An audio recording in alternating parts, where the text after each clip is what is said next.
It was good, YouTube. This is Who Was Like God, and we're finally back for the final episode of the Messiah 2024 playlist. All praises to the Most High, God of Abraham, Isaac, and Jacob. In this series, we analyzed a lot of prophecies, either literally, looking at them literally and looking at history through Jesus as a catalyst, or looking at them as motifs, so we understand the earliest believers in Jerusalem believing Jesus had come to resurrect and do all these things, and then going and applying the Old Testament with the parallels they see from Jesus' story to Israel's story. So either perspective and the complexity of the Messiah conversation, we can look and see Jesus do all of these things in ways that no one else has in the history of the children of Israel. Because we didn't just stop at Jesus. We compared other people who claimed to be the Messiah, whether it be the Egyptian Paul was confused for, or even Simon Bar Kokhba. And we use the same standard of the Old Testament that we started the playlist by looking at Jesus with. When we do the same thing with these other Messiah claimants, they are not vindicated. They are falsified while Yeshua is vindicated, which is how Herod Agrippa I actually proves Jesus in the same way. Herod Agrippa I was basically the king of the entire region, including Galilee. That's what's important for this video. The interesting thing about Herod was that he had a mixed identity. He was partially Jewish or Israelite heritage, and he was probably Roman heritage. He was born into Roman nobility, and he grew up around high Roman nobility, Roman officials, things like that, people who he would later know. But he also had this Jewish ancestry because of his connections to the Hasmoneans and things like that. So he was a mixed identity, and he sort of served as a middleman between the Romans and the Jews, because he did sort of connect himself to the affairs of the Jews. Unfortunately, that manifested in one of the first martyrs of the early church being James the disciple, who was actually killed by Herod, which seemed to be a sort of political maneuver. And this is recorded in Acts chapter 12, which is the first century, written in the first century recollection of the early church in Jerusalem and around, shows that James the disciple was one of the first people killed for the faith by this same Herod. Here's the thing, because in the same chapter, it's actually revealed that Herod was executed with judgment from the wrath of God, and he died because of God's judgment. So this is what it says in Acts chapter 12, verse 20. Now Herod was angry with the people of Tyre and Sidon, and they came to him with one accord. And having persuaded Blastus, the king's chamberlain, they asked for peace, because their country depended on the king's country for food. On an appointed day, Herod put on his royal robes, took a seat upon the throne, and delivered an oration to them. And the people were shouting, "The voice of a God and not of a man." Immediately an angel of the Lord struck him down, because he did not give God the glory, and he was eaten by worms and breathed his last. Now, what's interesting is we can look at that and see, how kind of severe this is. He took the glory of being an Elohim when he was just a man, and God struck him down. But Luke, the author of Acts, is not the only first century commentary on this. Josephus also tackles this. Josephus was a historian who was a contemporary of Luke, or the author of Acts, especially if you take an early date for the book, as I do. But when we compare it to Josephus, we get another account of the same event. 3. Now when Agrippa had reigned 3 years over all Judea, he came to the city of Caesarea, which was formerly called Strato's Tower. And there he exhibited shows in honor of Caesar, upon his being informed that there was a certain festival celebrated to make vows for his safety. At which festival a great multitude was gotten together of the principal persons, and such were of dignity through his province. On the second day of which shows he put on a garment made wholly of silver, and on a contexture truly wonderful, and came into the theater early in the morning, at which time the silver of his garment, being illuminated by the fresh reflection of the sun's rays upon it, shone out after a surprising manner, and was so resplendent as to spread a horror over those that looked intently upon him. And presently his flatterers cried out, one from one place and one from another, though not for his good, that he was a god. And they added, "Be thou merciful to us, for although we have hitherto reverenced thee only as a man, yet shall we henceforth own thee as superior to mortal nature." Upon this the king did neither rebuke them nor reject their impious flattery. But as he presently afterward looked up, he saw an owl sitting on a certain rope over his head, and immediately understood that this bird was the messenger of ill tidings, as it had once been the messenger of good tidings to him. and fell into the deepest sorrow.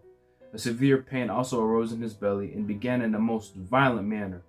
He therefore looked upon his friends, and said, I, whom you call to God, am commanded presently to depart this life, while Providence thus reproves the lying words you just now said to me, and I, who was by you called immortal, am immediately to be hurried away by death. But I am bound to accept of what Providence allots, as it pleases God, for we have by no means lived ill, but in a splendid and happy manner. When he said this, his pain was become violent. Accordingly, he was carried into the palace, and the rumor went abroad everywhere that he would certainly die in a little time. But the multitude presently sat in sackcloth with their wives and children after the law of their country, and besought God for the king's recovery. All places were also full of mourning and lamentation. Now the king rested in a high chamber, and as he saw them below lying prostrate on the ground, he could not himself forbear weeping. And when he had been quite worn out by the pain in his belly for 5 days, he departed this life, being in the 54th year of his age, and in the 7th year of his reign. Wow, so Josephus gives us the details. And his account is actually different than the New Testament in a number of ways, which I actually appreciate. Because what this suggests to me is that there was a real tradition in the first century that this happened to King Agrippa. And it's being interpreted differently, theologically differently, between the early Christians and even Josephus. So the differences reflect a legitimate tradition that's sort of, getting recorded by different communities. But the same core events are documented and are said to have reported to have happened by these historians, that he accepted worship of a god when he was just a man, and he got struck down. He died at 54 years of age and died within a week of the blasphemy. Now here's the thing. Numbers 24:17 predicts a divine Messiah, with the symbolism that the king of Israel will be a star. Now we've analyzed this concept before on the channel, but suffice to say, the imagery of a star who comes in as the verse continues, will fight and destroy Israel's enemies, is this motif of the divine warrior that we see Yahweh portrayed as in the Old Testament, in my opinion. There's a lot of deep stuff with this idea of being a star and divinity in the divine warrior who fights for Israel, and the Messiah is being portrayed in the same way in Numbers 24. All that is to say, there is a concept of a divine Messiah in the Torah when we look at these things in their ancient context. And the thing is, even with that passage, here Herod Agrippa accepted worship as an Elohim and got struck down. So what gives? The fact that Herod, who accepted this deification, who was even partly Jewish accepting this deification, was killed as punishment from God in both sources, the New Testament and Josephus. Why is this so important? This is significant for the Messiah conversation. Why? This shows that the Christians in the first century, these Messianic Jews and Gentiles coming and gathering together, they stood with the rest of the Israelite community on this issue and said, yeah, Herod was wrong when he accepted this deification, when he accepted them treating him as an Elohim when he was just a man, and God struck him down in judgment. Everybody agreed about this. And the question is, this has profound implications for the early Christian movement and the identification of who Jesus really is. Why is this so important? Because the Christians, those who hold to the apostolic doctrine of who Christ is from the first century, believe that Jesus, Yeshua, is God in the flesh. So the fact that they can exalt Jesus as Yahweh, or some brothers would say Yahweh, Jehovah, exalt Jesus as Jehovah, while still standing with the rest of the Israelite community and saying he sinned by exalting worship as a god, shows how much the early Christian community was actually against idolatry, even with them exalting Christ to this level, believing he was God in the flesh. I want to bring you to some verses. Jesus himself taught against idolatry in Matthew chapter 4, upholding the Torah. We know the apostles themselves taught against idolatry in places like 1 Corinthians 8, 1 Corinthians 10, and even, I believe, the epistles of John, all teach against idolatry and worshiping false gods. So the message of the New Testament is that no God should be worshipped but the God of Abraham, Isaac, and Jacob. And by looking at the story in Acts 12, what this teaches us is that no man should be deified or glorified to the point of being an Elohim or a divine status, instead of giving God the glory. So not only should no idol in the Greco-Roman world be acknowledged, only the God of Abraham, the living God. But any man who exalts himself to this level of divinity as a mortal is wrong and condemned and can expect God's judgment. This is the message and theology of the New Testament.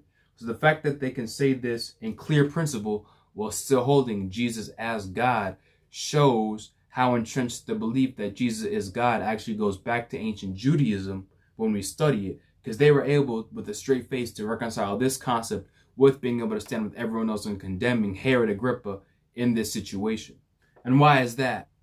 So this belief system, which comes ultimately from Christ and reiterated by the apostles when he was around, is that the pre-existent word of Yahweh, which is this hypostasis and manifestation of Yahweh, has come and take on the flesh in the person of Yeshua. The idea is Yeshua existed as the Word before a body was prepared for him in the days of Caesar.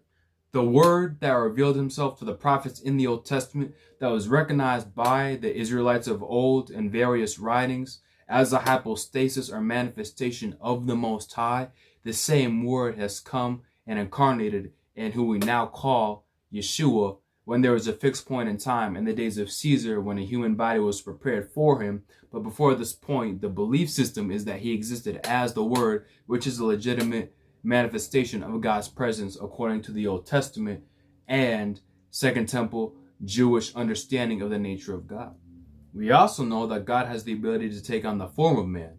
While this may be controversial now, this is very clear when you look at the scriptures in their original context of the ancient Near East and see various ways God is presented as taking on human form, and the fact that ancient Jews recognize this concept as well. So we have to understand the Jesus movement within these two cross sections, that not only is the word of the Lord what Jesus is, the word made flesh, we have the cross section between the word of the Lord, which really was this second power in heaven, so to speak, of the Most High, of the God of Israel, and the cross-section that God can take on humanity. And these two things connect with the belief of who Christ was, based on what he said in his ministry, based on the miracles he was doing, bringing glory to the God of Israel, and based on the resurrection that he was vindicated by, the legitimate resurrection experience that scholars look in the first century that converted the disciples. So all that is to say, to directly compare Jesus and Herod, Jesus is not a man making himself out to be God. That assertion is not only ignorant of ancient Judaism, but it presupposes that Jesus is not who he said he is. If you go from the perspective of the belief system, it's not a mortal man making himself out to be God, but it's the pre-existent Word made flesh in Yeshua. There's a clear difference between God or a God taking on the form of flesh versus some ordinary man deifying himself or accepting deification and glory that only belongs to the true God as a mortal, versus that same true God taking on the flesh of man. And the same true God taking on the flesh of man is the belief system of the followers of Jesus, which is how they completely reconcile worshiping Yeshua, who is the second power in heaven, in their belief, the visible presence of God, in their belief for being able to condemn with full force men who accept deification, because these are mortals accepting the kind of glory that only goes to God, whereas they see God himself taking on the form of Jesus based on the resurrection and all these other things.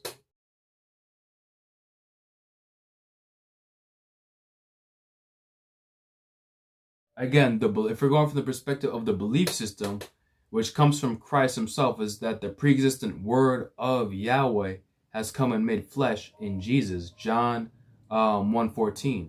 John 8, the great I am statement.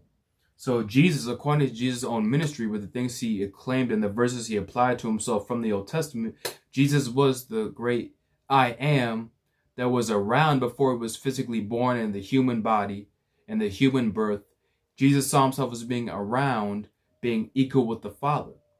So Jesus' identity while he was doing miracles in Israel was that he was equal with the Father, and he had this existence that preceded him coming and being born through Mary. So according to Christ himself, there's this pre-existent nature, which isn't a man making himself out to be God, but in the belief system of what he's claiming and what his disciples believe about him is the Word pre-existent made flesh in Jesus. Again, the everlasting Word and Memra And the logos of the God of Israel has come and taken his flesh and tabernacled among us in Jesus, in Yeshua, which the ancient Israelites recognized God had a precedent for doing anyway. So now do we have these messianics saying, gee, this has happened one more time in Jesus for the forgiveness of our sins. So let's jibe this with the notion of a divine Messiah that we find in the Old Testament, Numbers 24. The divine warrior king promised to restore and redeem Israel. To look at all the prophecies Jesus fulfilled and to be able to vindicate him from that perspective, then we'll see that he's vindicated within the role and type of Messiah that he's claiming to come in, which is the biblical Messiah. Because the biblical Messiah is divine. The biblical Messiah is more than just a man. So when Christ has this identity, which again, not a man making himself out to be God or accepting worship that only belongs to God, which is what Herod did and was judged for. The belief system, according to what Christ is claiming, is that he is pre-existent identity of Yahweh made flesh. So if you want to discern if something is true or not, you don't already assume it's false. And we can see how the people that believe this are able to perfectly reconcile that with condemning this man who's accepting glory that only belongs to God. Because in their minds, Jesus isn't a man who's making himself out to be God, a mortal who's accepting the deification. And the belief system from Christ himself, it's the word, it's the pre-existent nature of God made flesh. Jesus himself taught this in his own ministry. So too is what his disciples came to believe. I'm trying to lay this foundation so we can clearly see how Jewish and how entrenched in ancient Judaism this belief must come from, when they can fully worship Jesus with a straight face and at the same time condemn Herod with the rest of the Israelite community by recognizing that this mortal is accepting glory that only belongs to God. And so now we have the Redeemer sent to Zion and to the world, and we're able to vindicate or falsify this message with the standard of the Old Testament. And when we're able to do that, we can see the vindication of Israel's king and the world's Redeemer 100%.